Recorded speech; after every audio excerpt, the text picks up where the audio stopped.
من هو حليف مصر القادم؟ إذا كان الملك عبد الله له هذه النظرة الثاقبة المتأنية المنفتحة على الواقع العربي والمنفتحة على العالم، فكان في ظل أو لا زال ربنا يديله الصحة في ظل وجوده على رأس السلطة في المملكة العربية السعودية داعما للتحركات المصرية من 30/6 وحتى هذه اللحظة، يبقى لازم نسأل وماذا بعد؟ ربنا يديله الصحة والبركة في العمر، لكن وماذا بعد؟ فبيصعب ما يمكن أن تسميه من الذي سوف يخلف الملك عبد الله، تسلسل الخلافه لو صح التعبير. هتيجي تقول طب ما هو مفهوم انه الامير سلمان هو ولي العهد. هقول لك طيب عمرك سمعت عن لقب اسمه ولي العهد؟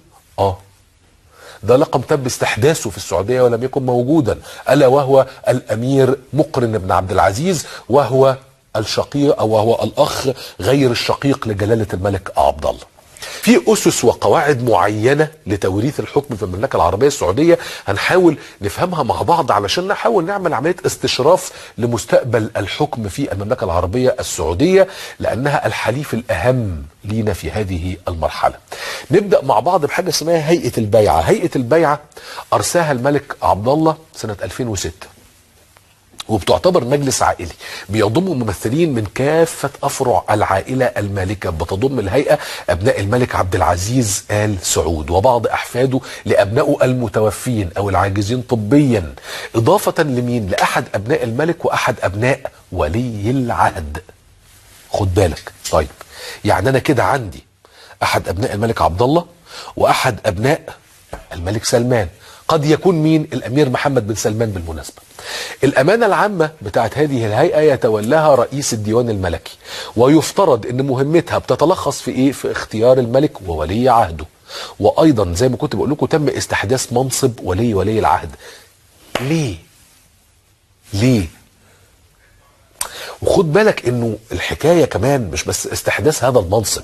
احنا في بدايات 2013 الرجل الحالي في منصب ولي العهد اللي هو الامير مجرن ده الحقيقة في بداية 2013 تم تصعيده في لكي يكون نائبا ثانيا لرئيس الوزراء في المملكة العربية السعودية. مش بس كده، ده الملك عبد الله عمل له حاجة اسمها البيعة، فطالب كبار أمراء المملكة بإيه؟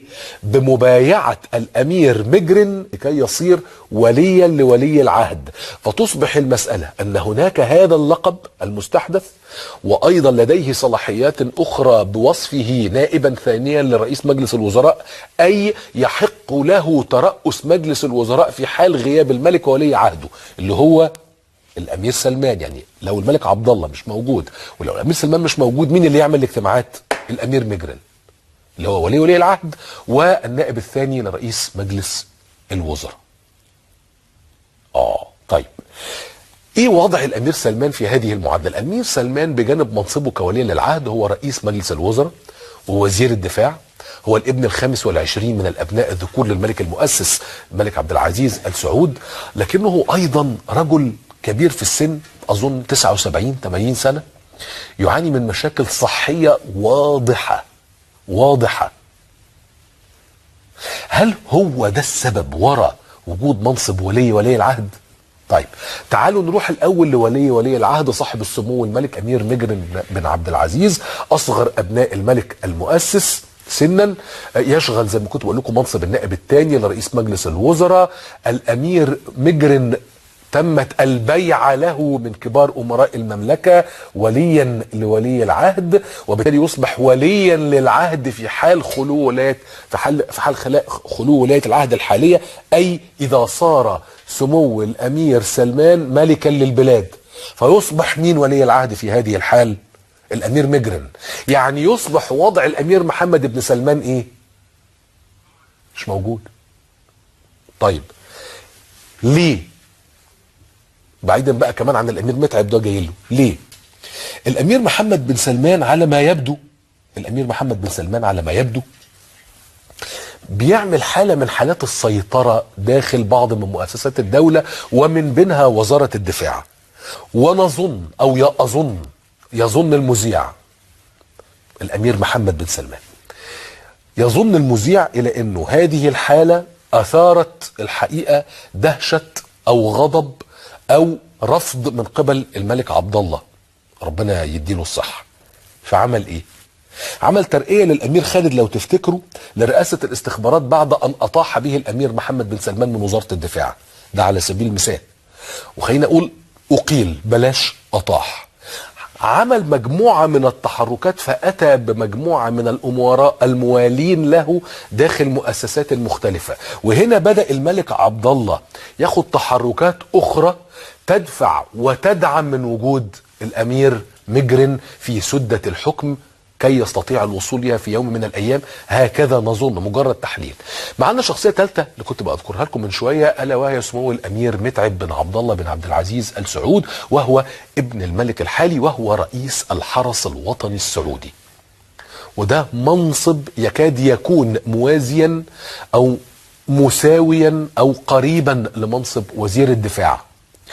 وبالمناسبة هو أحد أبرز وجوه جيل الأحفاد المرشحة لتولي العرش مستقبلا. طيب ارجع للأمير محمد بن نايف بن عبد العزيز، هو ابن ولي العهد الأسبق الأمير نايف بن عبد العزيز ووزير الداخلية الحالي. ولما تبص على هذه التركيبة وتبدأ تبص على ما نشرته مراكز بحثية مختلفة يعني معنية بالحكم في السعودية، وده برضو بسبب أهمية السعودية في المنطقة وفي العالم الحقيقة، عندها تخوفات الحقيقة من وجود بعض المشاكل المستقبلية في عملية خلافة الملك عبد الله بن عبد العزيز. طيب هنا عايزك تبص على الآتي. احنا في عندنا واحد راجل مهتم جدا بشؤون المملكة، ألا وهو باحث بمعهد واشنطن لدراسات الشرق الأدنى، هو سايمون هاندرسون، وعنده تحليل مهم جدا على مستقبل الحكم في المملكة. الحقيقة ده عايزين نبقى نبص عليه، لكن هرجع أقول لكم هنا نسأل نفسنا كلنا سؤال.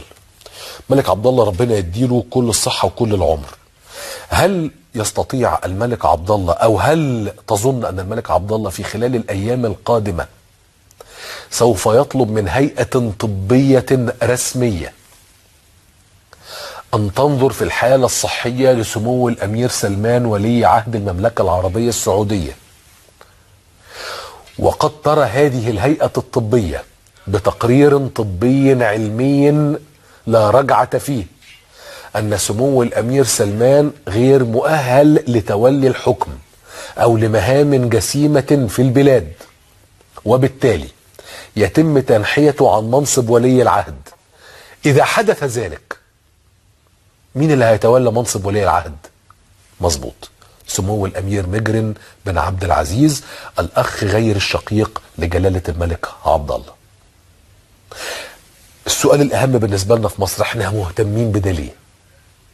لأنه أظن برضو بالقراية يعني أنه من الملك عبد الله للأمير مجرن نحن في حالة أكثر ارتياحا وأكثر أمانا، إلا أنه هذا شأن المملكة العربية السعودية تديره كيفما تشاء. ربنا يدي الصحة الملك عبد الله ويديله الخير والبركة في العمر ده في كل الأحوال. فهمنا الحكاية؟ طيب ركزوا فيها شوية. تعالوا نروح لخبر مضروب.